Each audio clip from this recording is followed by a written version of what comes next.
That much cash should be leaving there, and so that's a red flag that somebody should have twigged to, and yet they never did. I just want to mention one thing. Anybody who's watching who's interested in this story and how it has spread and metastasized in that community, watch Kayleigh McEnany's show tomorrow, her Saturday show. She has something come. I hope she doesn't get mad at me for plugging it, but she's done really interesting work on this. There's another shoe about to drop, and it's just going to show that, in my estimation, a lot of people have been looking the other way on this story because they were afraid of being called racist, afraid of being called whatever.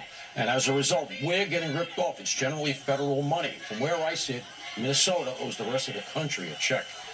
Yeah, it's very clearly laid out by you, and I thank you for that, Paul. And we will watch to see what Kayleigh uncovers in this. There's a lot of questions about Ilhan Omar's business involvement. And how she managed to, she ran two very successful business investments that quadrupled, more than that, in their worth. She put a few $1,000s in. It turned into a real windfall for her and her husband. Is that where this is leading?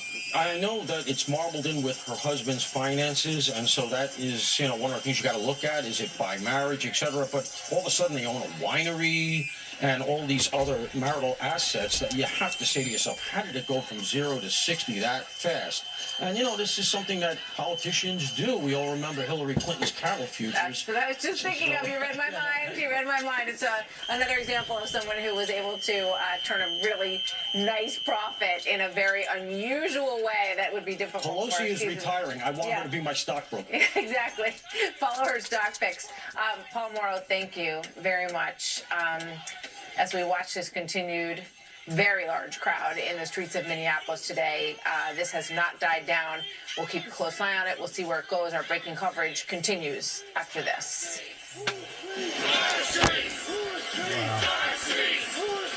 A veteran who... Unbelievable in what's going on out there. Still, I'm going to ask the computer here real quick. What's the temperature right now in Minneapolis, Minnesota? What's the temperature right now in Minneapolis, Minnesota? It's 9 degrees in Minneapolis right now. 9 degrees. And they're out there doing that. Well, they're gutsy, I'm going to say that. They got thicker skin than what I got.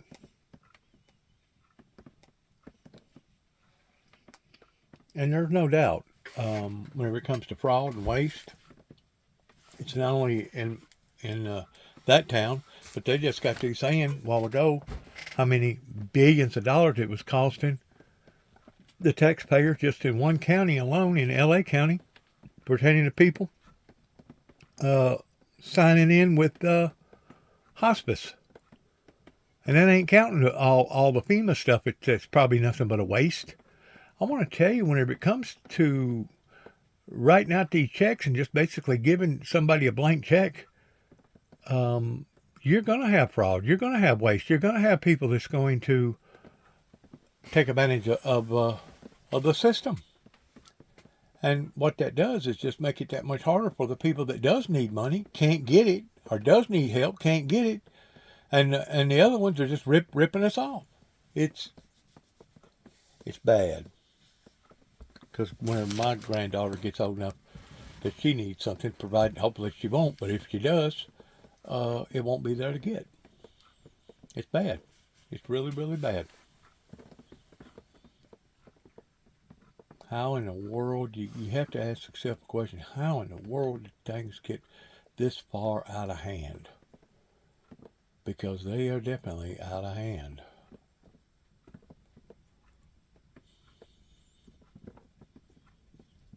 And they'll go from one story to another. Right now I'm looking at Epstein on MS Now. And let me see here, go to CNN real quick. What are they showing? Southern branches for heavy snow, hurricane force winds. Is now being used to break through and haul what's being described as snowcrete, extremely thick layers of ice, which has crippled the city and has made driving through it a blast, really. Snow industry consultant John Allen joins us now for more insight. John, let's start with DC because it's been nearly a week and the snow creep is impeding cleanup, even breaking some of the snow plows. What is your assessment of what DC has been dealing with now for days? There's no doubt in my mind that this is a catastrophic snowfall, and you're coining the word snowcrete is apropos. That's exactly right. It's like moving concrete, and it's very difficult. And the guys that are in the loaders and the construction equipment, they're doing a great job. It takes an awful lot to move that stuff, and I can't thank them enough for what they're doing. And the people in that market should be thankful that they have them. Is there anything a city can really do to prepare for this? I mean, it seemed pretty evident here in DC that after a few days, we were in big trouble. But is there anything more on the front end that a city can do when they're expecting some of that freezing rain on top of a lot of snow? Well, going out in the storm and in the immediate aftermath is not really advisable, because in the markets from Virginia southward, those people are not well versed at driving in conditions like that. And it's safer to just stay inside, wait it out, let the DOT and the road people do their job. They know what they're doing, and most of the time, pedestrians and passenger cars just get in the way. Yeah, no doubt about that. It gets treacherous. I've seen people literally walking down the street because they don't want to walk down the sidewalks. What is your best advice for once the storm settles, if you're going to go outside your home and try to fight this thing yourself, because DC is now relying on volunteers to help with this. If you're going to take matters into your own hands, is it... Something got brought to my attention yesterday. My neighbor stopped and said, there's something odd going on with this particular storm, because over here where we're at, there wasn't no snow on none of the trees. And I got to looking, even the pine trees and the cedar trees, there wasn't no snow, because usually there'll be different parts of the trees that have snow, especially where the limb comes out of the trunk. There'll always be snow tapered into that area, into that valley a little bit. But there wasn't no snow on none of our trees out here. And it was kind of a very, very odd, unusual thing whenever he brought it to my attention. And somebody told me something on the internet pertaining to the ice not melting like it should. Somebody took some sort of flamethrower and couldn't get the ice to melt. They also took a survey and took a lab test and put it in and a microscope or whatever, and the breakdown of it ain't the same, like it had a lot of chemicals or something in it. I don't know. Something weird about this particular ice storm. It really was something weird. Be patient in situations like this, but trying to go out and go to the grocery store and go to the fitness center in conditions like this, that's a mistake. Mm-hmm. Be patient. Wait it out. It's not worth risking your life over. Or slipping and breaking a hip or breaking an arm or whatever. I mean, he's right. And the thing about it is, I just got to talking to my friend in northern part of Mississippi, Boonville, Mississippi. And he's in the city limits of Boonville, and he still don't have electricity. Much less the people that's out in the counties. So there has to be a numerous amount of people in probably Mississippi, Tennessee, parts of Alabama, parts of Louisiana, that's still without power. And now you're going to bring in all this cold, plus the fact that they're going to have to be out extra money on all these utility bills, and some people are going to have to make a decision towards whether or not they're going to pay for the medication or keep the lights on, pertaining to paying for the utilities. It's a hard thing whenever we get hit like this. It's hard. Afternoon, after being arrested following his live streaming of a protest at a church earlier this month. I'm just here. I'm just here photographing. Are you okay? I'm not part of the group. I'm just here photographing. I'm a journalist. You don't know. That's what they're saying. So we're here just chronicling and reporting. We're not part of the activists, but we're here just reporting on them. Lemon's attorney, Abby Lowell, tells CNN he intends to fight the 2 federal charges, which include conspiring to violate someone's constitutional rights. Also facing charges is Georgia Fort, an independent journalist who live streamed the moments when federal agents came to arrest her early this morning. Well, this is really scary. There's kids in the house. So today, Fort's family is calling for her release, saying she's not a protester and not an activist. As that happens, the Justice Department today announced that it's opened a civil rights investigation into the death of Alex Peretti.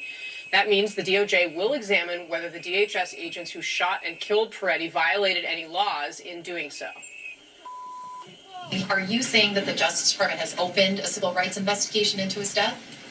Yes. I don't want to overstate what's happening. I don't want the takeaway to be that there's some massive civil rights investigation that's happening. This is what I would describe as a standard investigation by the FBI when there's circumstances like what we saw last Saturday.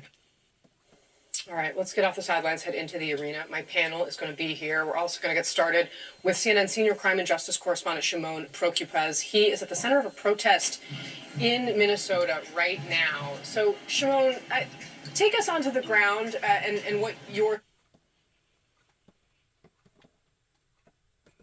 name to the list. Kathy Griffin. I think the murder of Renee Good, the murder of Alex Peretti, putting children on planes and taking them to detention centers, which are really concentration camps. Call it what it is. They're concentration camps in the United States of America in 2026. It's time to talk to the neighbors in real life. It's time to talk to your neighbors, find out if they're MAGA or not. Sorry, but we have to know who's on our team and start to plan. Now, I recognize that I, like Kathy Griffin, are being a little sloppy with my language. She calls detention centers concentration camps, and I call Kathy Griffin famous. We all need to be a little more precise and specific in our word choice. But she's not the only quasi-famous celebrity center stage today. We can't forget about Don Lemon, arrested by federal agents in connection with the Minneapolis church storming earlier this month. A grand jury indicting Lemon on federal civil rights charges. He's expected this hour to walk out of the courthouse. But this is a big day not just for justice, but a big day for Don Lemon. One could argue this is the culmination of his life's work. Today is his Mount Everest of relevance. In his own mind, I'm sure today he sits aside MLK and Nelson Mandela. I'm sure somewhere ChatGPT is being fed the prompt to create the Netflix series, The United States versus Don Lemon. Today is your day, Don. I'm almost happy for you, Don. Now, Deputy Attorney General Todd Blanche was asked today about Lemon. Do you have a reaction to the arrest of Don Lemon overnight? Do you have a reaction to what? To Don Lemon's arrest overnight? Do I have a reaction to it? I don't know what that means. What are you looking for me to do? Jump up and down? No, I don't have a reaction to it. Meanwhile, Democrats keep pushing their anti-ICE agenda, but some won't say it straight. It's so unserious that they have announced it, for example, on Comedy Central. Allow any ICE raids to be staged from state properties. And we are also going to be standing up a portal so people can upload all their cell phone videos and alert people. Like if you see an ICE agent in the street, get your phone out. Yeah, we want to know. Kathy Griffin wants you to turn in your neighbors like the lives of others in East Germany in the 1980s and 70s. And Mikey Sherrill wants you to turn in ICE agents with your cell phone. It's also unserious. But by the way, Governor Tim Walz of Minnesota says that it's unserious, the idea that ICE is real law enforcement. This idea, oh, you can't criticize ICE because you're criticizing law enforcement. They are not law enforcement. They are not professionals. How dare they slander that? And you can have J.D. Vance and you can have these people slander my police, saying, well, if Minneapolis and Minnesota's police would help us more, whatever, it's because we're professionals and we're taking care of the people. it's barely worthy of a serious response. But here is something that is worthy of seriousness. It is House Minority Leader Hakeem Jeffries. I want you to hear what he says here about DHS Secretary Kristi Noem. We intend to proceed with impeachment proceedings if Kristi Noem is not fired. Kristi Noem is a complete and total embarrassment. She's a disgrace. She's got to go. We are dead serious. She needs to be put on ice permanently. She's got to go. She needs to be put on ice permanently. If you want to dismiss that as a pun, don't forget the context in which it exists, with Democrats calling ICE Gestapo, with them calling Donald Trump Hitler, with the assassination of Charlie Kirk. Demanding the DHS secretary be put on ice permanently is disqualifying for the House Minority Leader. Disqualifying. No longer, in my mind, capable of responsibly holding elected office. Let's go back to Todd Blanche. Today, he said the DOJ is looking at left-wing groups as part of the investigation into the killing of Alex Preddy. The nexus of left-wing groups. This DOJ said that that's something that you guys were concerned about. Are you following money? Are you looking at a potential that all of this may be related somewhere? I mean, yes. George Washington University law professor and Fox News contributor Jonathan Turley joins me now. Professor, it's great to have you here on the show. Let us, if we might, Thank you, Will. perhaps grant him his wish and start with Don Lemon. Grant him for a moment the relevance he so desperately seeks. The question is, Professor, are these charges something, I believe the FACE Act violation, again, indicted by a grand jury, are they something that carry real jeopardy here for Don Lemon? Well, first of all, the FACE Act itself does pose jeopardy for all those arrested. The Attorney General of Minnesota, Ellison, said that this only applies to abortion clinics. That was completely false. It does apply to places of worship like this. And in fact, when they have applied it to abortion clinics, including Ellison, they have adopted the broadest possible interpretation of those criminal provisions. Now, with regard to Don Lemon, I think that he has a claim here that he was acting as a journalist, and I think a lot of judges are going to find that persuasive because they tend to avoid really hitting that tripwire when it comes to journalism. Now, the problem, of course, is that Don Lemon really stretches that meaning of a journalist. He's one of these journalists that believe in advocacy journalism, which blurs, again, the line of what is a journalist and what is an advocate. So that's going to end up having to be litigated. Some of us have written for years. I just wrote a book on this not long ago. I'm really contesting advocacy journalism as killing journalism in the United States. He is really the face of that movement. Yeah, and you bring up sort of the career path of Don Lemon, but there's also the actions that day and whether or not those were the actions of someone simply chronicling the event or someone serving as a hype man for the event, and whether or not carrying a camera or a phone for that matter into a protest or riot or disruption absolves you of the actions of that moment. Yeah, that actually has been an issue that's come up repeatedly now, particularly Antifa, but a lot of far-left groups have been defining some of their members as journalists or observers, even though they're very much participants. For example, Good, who was the first of those two shootings, insisted that she was a legal observer. I've represented legal observers in protest cases, and she was not acting as a legal observer. She was a participant. And you have the same things happening with some people who don vests saying press when they really are part of these groups. So courts have had to work through this by looking at their conduct, not how they define themselves, but what did they do? Now, that doesn't mean that Don Lemon cannot make the case as a journalist.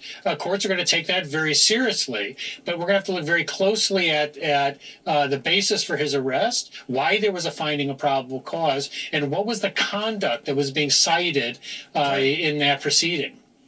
All right, Professor Jonathan Turley, thanks for breaking that down for us today. All right. Let's now do a quick check on the markets before we go. All three major indexes today closing in the red. Coming up, we're just hours away from a partial government shutdown. It's held up by Democrats' demands on federal immigration enforcement. Florida Senator Rick Scott. There we go again. Going to shut the government down.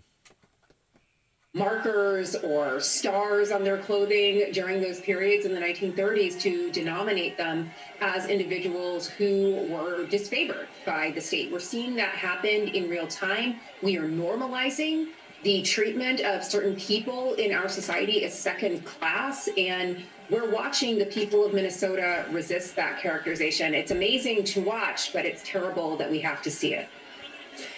John Heilman, we did some reporting yesterday, recovered some reporting in the Washington Post, and today the New York Times is out with reporting about something that ICE isn't keeping secret, and that is the surveillance technology that they are using on protesters, that they're creating facial recognition databases. The ICE agents are actually saying this to protesters who are filming them. They said, one said, quote, we now know you're a domestic terrorist. So we now know, I think, with our own eyes, the risk to their lives they're taking by being there with the killing of Alex Preddy and Renee Good. But they're also risking, or they have already been swept up in, a rather unprecedented domestic surveillance operation.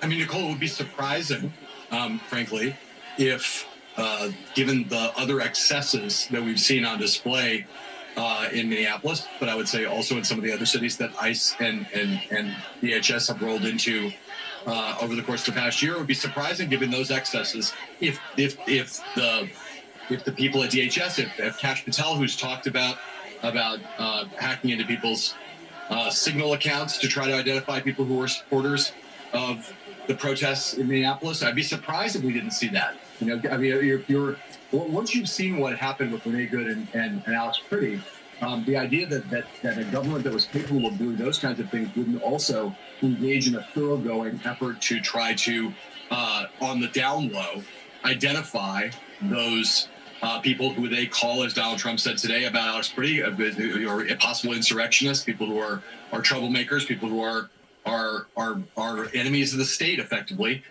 This all goes hand in hand. It's not, you know, we shouldn't be surprised to learn that. We should be horrified to learn about it, but we shouldn't be surprised to learn about it. And I think that there are probably 2,000 people, from what I can see right there. Maybe even more. That's a lot of folks to be out there at 9 degrees, out there protesting about all this stuff. You got to admit they got thicker skin than what I got. Get out there and do that.